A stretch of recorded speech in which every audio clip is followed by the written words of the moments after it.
Salut. Désolé de te déranger pour le bruit environnant.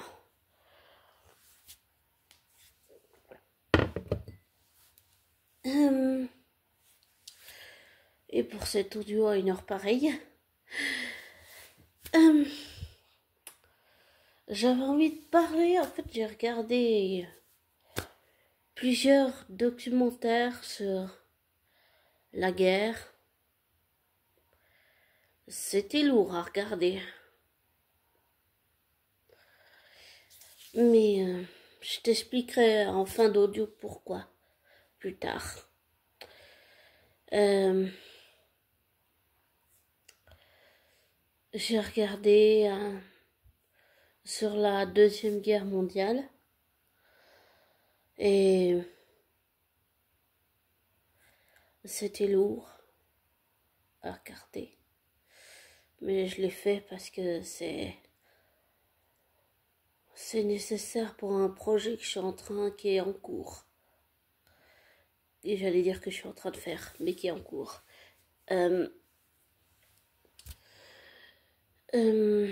Pardon. And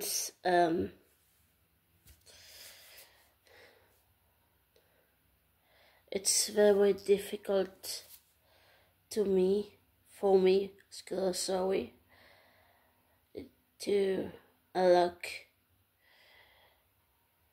because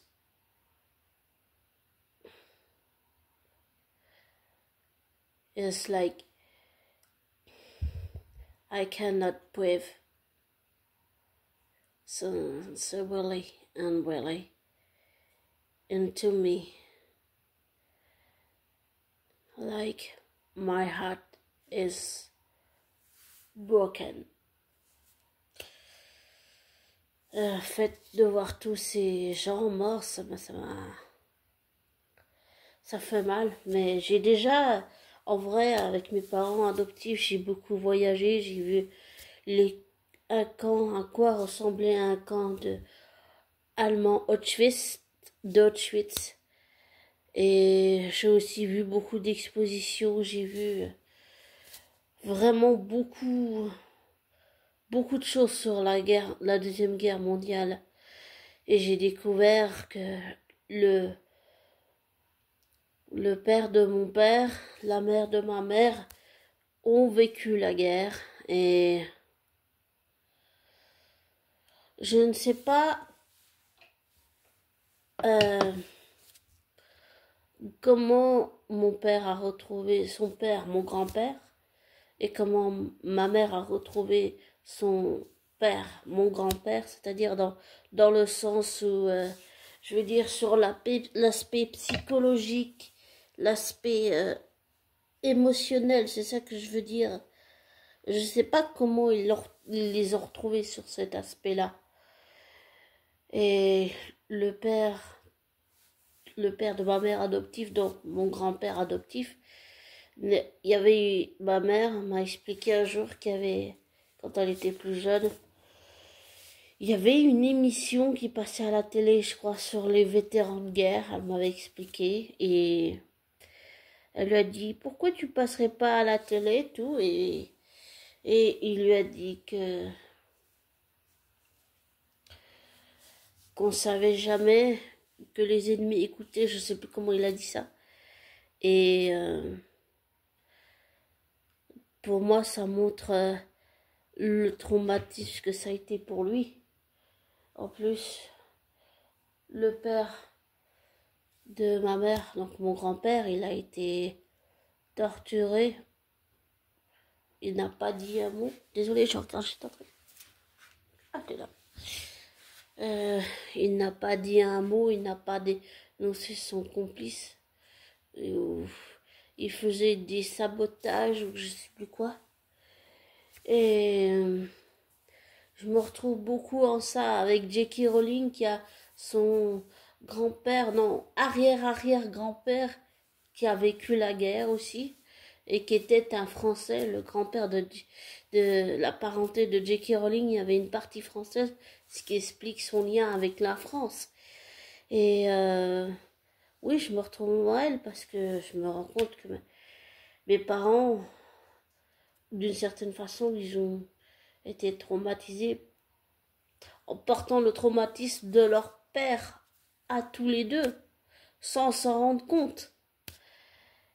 Et souvent, sans s'en rendre compte, on le donne même aux enfants biologiques ou aux enfants adoptés, parce que on dit toujours que les enfants biologiques héritent beaucoup de leurs parents biologiques, mais les enfants adoptés, pour le vie, je peux te dire, abonné, que les enfants adoptés héritent aussi beaucoup de leurs parents adoptifs, et je suis sûre que je suis pas la seule à vivre ça, évidemment. Il y a plein de gens dans le monde qui le vivent. Et et je pense que sans vouloir, et nous, à ma sœur et moi, nos grands-pères adoptifs l'ont transmis à ma mère et mon père, et nos parents adoptifs l'ont transmis à Laura et à moi, d'une certaine façon. C'est-à-dire que le traumatisme de leur père, ils l'ont eu, et puis ils nous l'ont donné sans s'en rendre compte. Souvent, c'est ce genre de choses qui sont faites sans s'en rendre compte, mais ce que je viens de voir là, le documentaire, c'est sur les Afro-Américains. Tous les Afro-Américains des États-Unis qui ont aussi participé à la guerre, les Américains les mettaient à des tâches subalternes parce qu'ils ne voulaient pas qu'ils soient reconnus comme des héros de guerre, bien sûr. Et malheureusement, aujourd'hui, en 2025, plus que jamais, le racisme, il est partout dans le monde, y compris en Suisse, ici. Donc, voilà. Et avec Trump, c'est sûr que ça n'arrange pas les choses.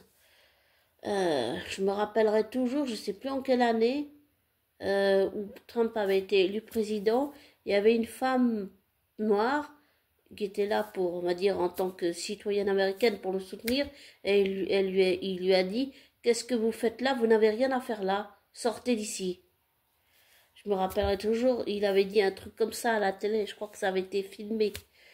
Et puis tout ce qu'on voit là en ce moment à la télé, toutes ces injustices, c'est toujours la même chose. C'est les gens de couleur, hein, c'est des voleurs, c'est tout ce qu'on veut, mais certainement pas les gens blancs. Mais c'est n'importe quoi tout ça. C'est la haine raciale. C'est pour l'avoir vécu, je me rappelle plusieurs anecdotes. Je vais juste revenir sur le truc de la guerre là. Enfin, quand j'ai vu la guerre, j'ai compris. Enfin, j'ai compris. J'ai toujours su, mais je me suis rappelé que il y avait aussi eu des Américains, Afro-Américains, qui avaient aussi eu des pieds noirs, qui avaient aussi eu des musulmans, qui avaient eu des Marocains, qui avaient plein. En fait, la guerre, c'est une multiraciale parce qu'il y a plein de pays du monde qui ont participé. Et qu'on a oublié que les Afro-Américains, les pieds noirs, les Marocains, tous ces gens-là ont participé à la Deuxième Guerre mondiale. Tous ces gens-là, ils ont perdu aussi des vies. Tous ces gens-là, ils se sont battus pour les droits civiques. Tous ces gens-là, ils ont perdu des frères, des sœurs. Ils ont même sacrifié leur propre vie pour les autres. Et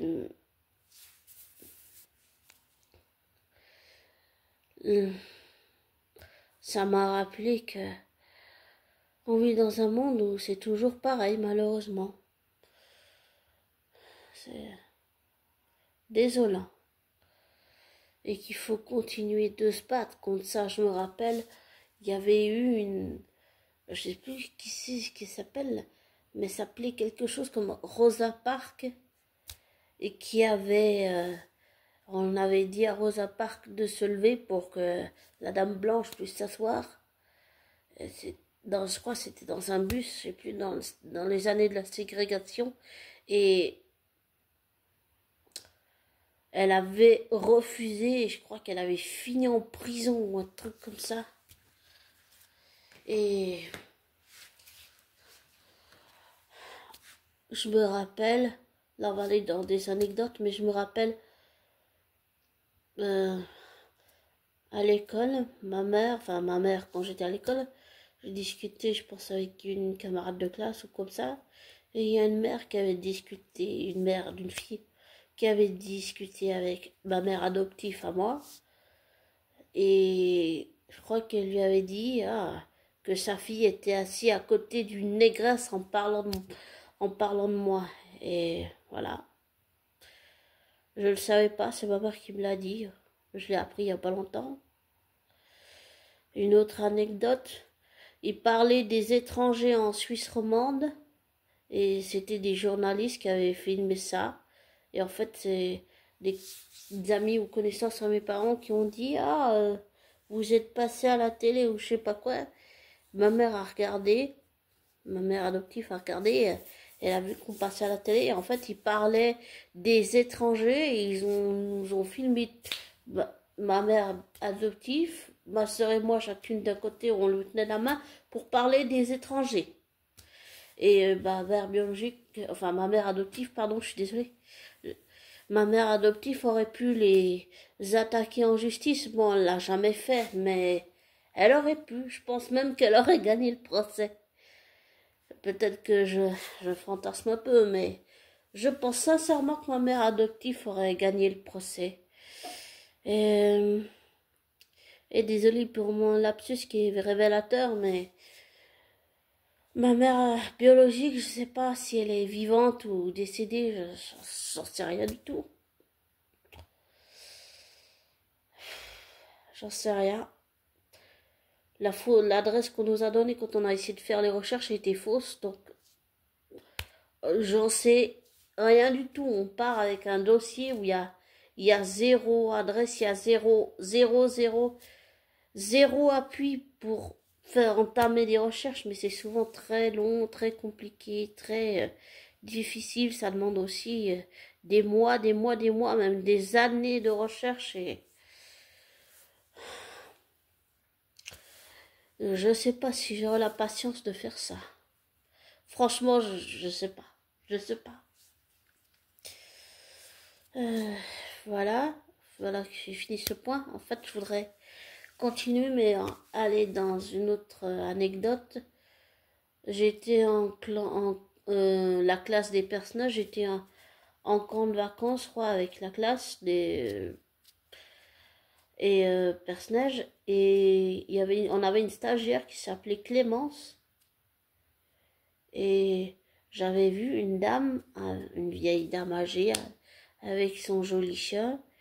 Et je l'ai regardé, j'ai dit, votre chien est mignon. Et la madame, elle m'a regardé, elle m'a dit, vous êtes moche.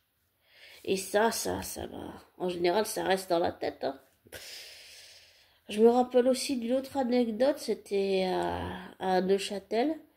Euh, en fait, là, c'était plus sur la situation de handicap. En fait, c'était un ami qui discutait avec une personne soi-disant pas en situation de handicap mental, mais qui discutait avec une personne soi-disant normale. Et la fille c'était une belle c'était une belle jeune fille américaine, non, d'origine africaine, mais elle parlait très bien le français. Et elle a regardé son ami entre guillemets normal, et elle a dit, qu'est-ce que tu veux faire avec, c'est des handicapés. Et ça c'est resté longtemps. Psychiquement, dans ma tête, c'est resté très longtemps. C'est peut-être pour ça que j'accepte pas mon TDDH, mon autisme, que j'accepte pas non plus qui je suis, que je ne m'aime pas, que je me méprise, que je suis une grosse et moche femme. Faut dire les choses telles qu'elles sont, hein. Et que je pense que je ne peux pas être aimée, que personne ne me peut m'aimer, que je ne le mérite simplement pas.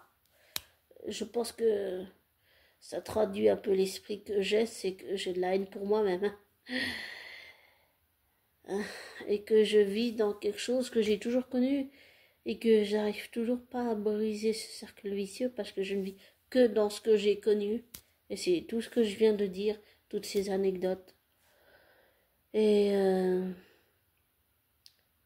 pour en revenir à l'histoire de la Deuxième Guerre mondiale, avec mes parents adoptifs, on était allés, je crois, visiter c'était la bataille de Verdun ou un truc comme ça, je sais plus.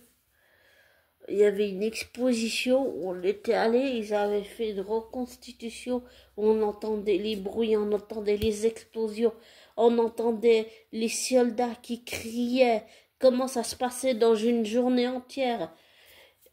Et on est ressorti là, on était mal. Il y avait des chaises à la sortie du musée, là. Je me suis assis. Je sais que je suis pas blanche, mais j'étais intérieurement blanche comme un linge. J'étais très mal. Souvent, j'ai aussi, en voyant des musées, beaucoup pleuré. Auschwitz, c'était... De voir ce camp-là, c'était dur. Très dur. Mais souvent, on dit qu'il faut pas parler du passé, laisser le passé au passé, mais souvent, creuser, même si c'est douloureux, que ça fait mal, creuser dans le passé, comprendre le passé permet de comprendre le présent. C'est souvent ça. Et c'est un tort de dire que d'ignorer le passé comme s'il n'existait pas. C'est le contraire qu'il faut faire. C'est se pencher sur le passé avec un autre regard, comprendre le passé et fouiller dedans, même si c'est extrêmement douloureux émotionnellement. Ça permet de comprendre le présent, ça permet de comprendre par exemple toute cette vague de racisme qu'il y a dans le monde entier. Ça permet de comprendre la haine et que ça va aussi dans l'autre sens, c'est-à-dire qu'il y a les gens de couleur sont victimes de racisme, mais il y a aussi des gens blancs qui sont victimes de racisme. Donc ça va dans les deux sens.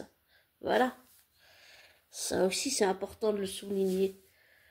C'est ce que ma mère adoptive me dit toujours. Elle me dit qu'il n'y a pas que les gens de couleur qui sont victimes de discrimination, il y a aussi les blancs qui sont victimes de discrimination. Donc le racisme va dans les deux sens en fait. Voilà. Et pour en revenir à la Seconde Guerre mondiale, je suis un peu partie loin là, désolée.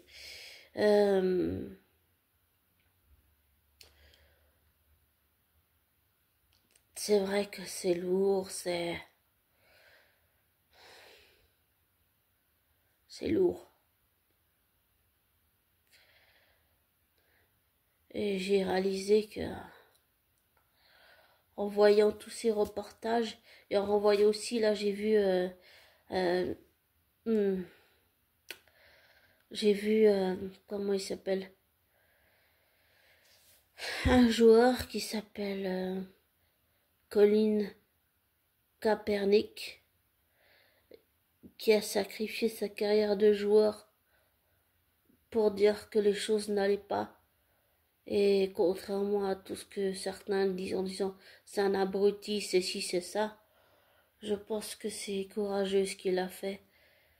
Parce que fermer les yeux et dire oh, le racisme n'existe pas, ou que tuer quelqu'un en étant policier et être pas condamné, ah c'est normal. Non, c'est pas normal. C'est pas normal que des gens, en l'occurrence des policiers blancs qui tuent des gens de couleur s'en sortent comme ça là. C'est pas normal ça. C'est absolument pas normal.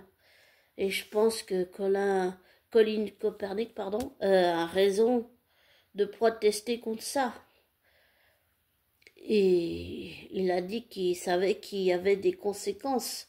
Et les conséquences ont été immédiates. Mais c'est sûr que c'est lourd quand même. C'est lourd quand même. Émotionnellement, j'entends. Et pour en venir à la Seconde Guerre mondiale, quand j'ai vu dans le reportage tous ces gens décédés, si on peut dire tous ces gens entassés les uns sur les autres, morts de faim ou de gaz, c'est vraiment cruel.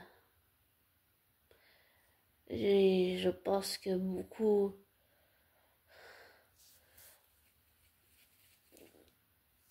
de, de gens allemands portent les traumatismes et le lourd passé de ce qu'a été cette guerre, Deuxième Guerre mondiale. Et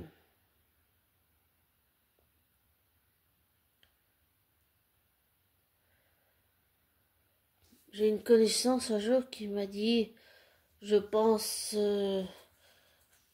cette personne me dit souvent qu'elle n'a pas d'avis, mais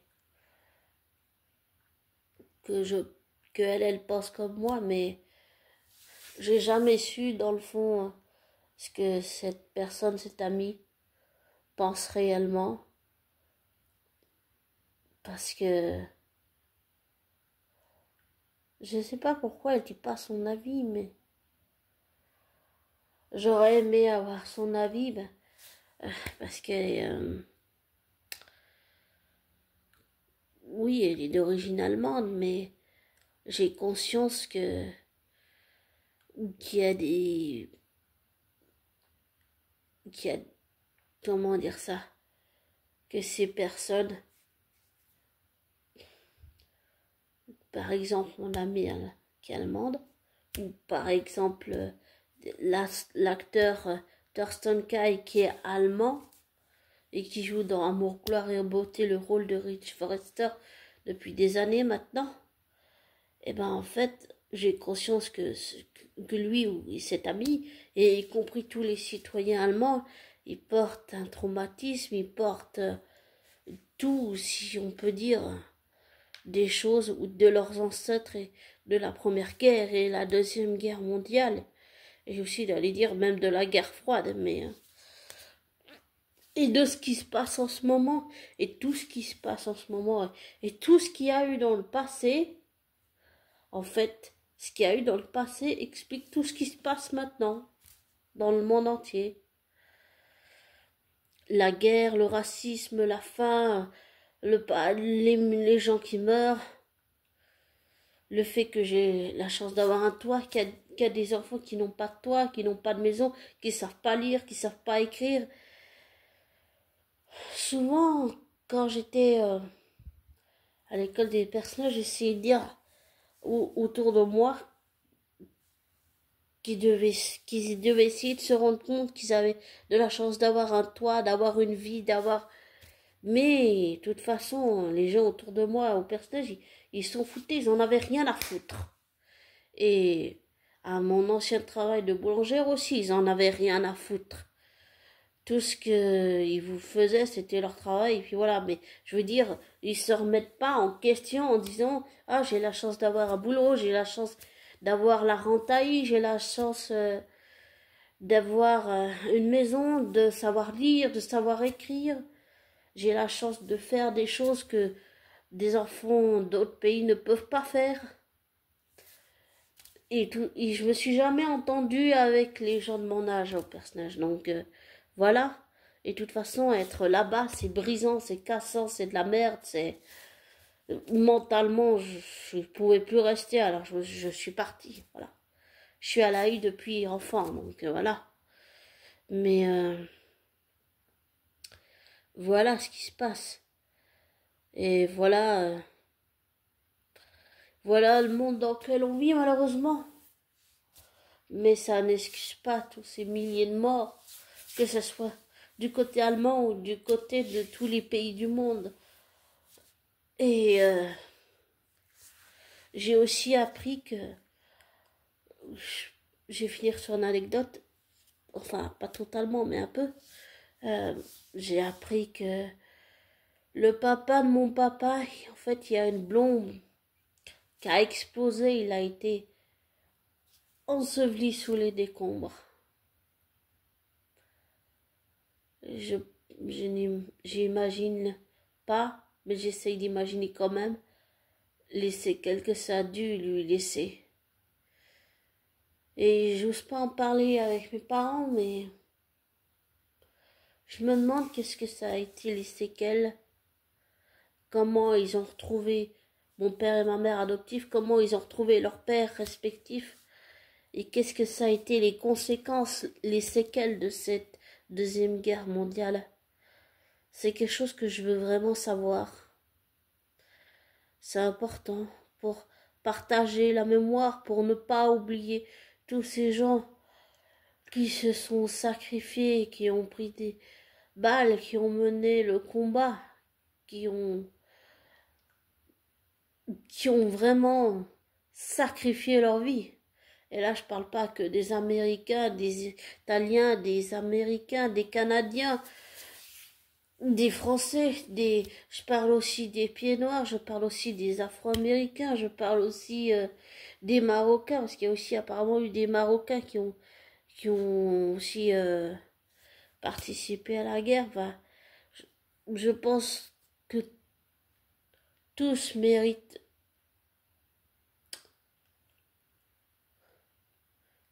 quelque chose de mieux que ce racisme qui est en train d'éclater dans le monde entier en ce moment. Et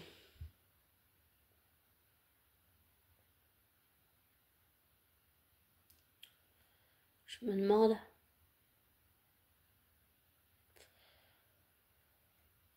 quel monde on va laisser à nos jeunes.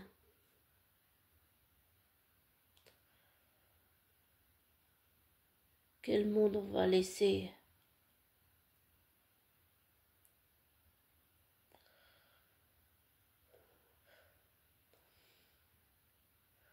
aux jeunes de 30, de 25, de 18, de 19 ans, de 35 ans. Qu'est-ce qu'on va leur laisser comme monde? Qu'est-ce qu'on va leur dire à ceux qui vont venir?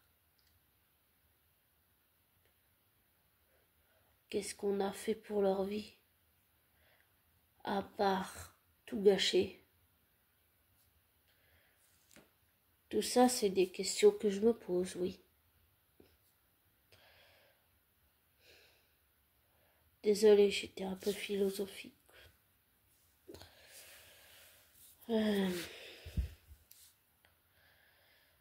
Mais la mémoire et le souvenir et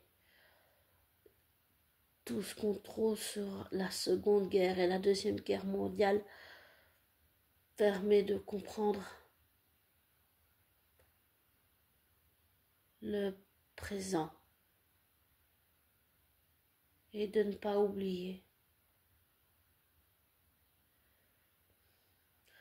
Et aussi, j'ai découvert une autre chose sur la Deuxième Guerre mondiale, qu'il y avait des femmes combattantes, qu'il y avait des résistantes de l'ombre, mais qui ont été effacées comme si elles n'avaient pas combattu pour laisser la victoire aux hommes virils. Mais ces femmes se sont battues et elles ont été en prison pour ça. Parfois, je me demande dans quel monde on vit.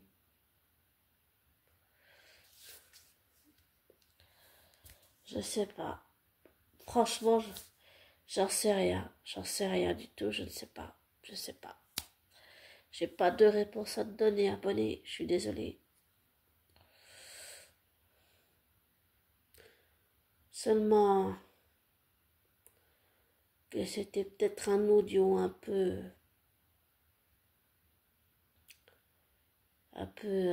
j'allais dire nostalgique, mais un audio un peu philosophique. Voilà. Encore désolée et prends soin de toi et bats-toi pour ce que, comment on va dire ça? Bats-toi pour ce en quoi tu crois. Et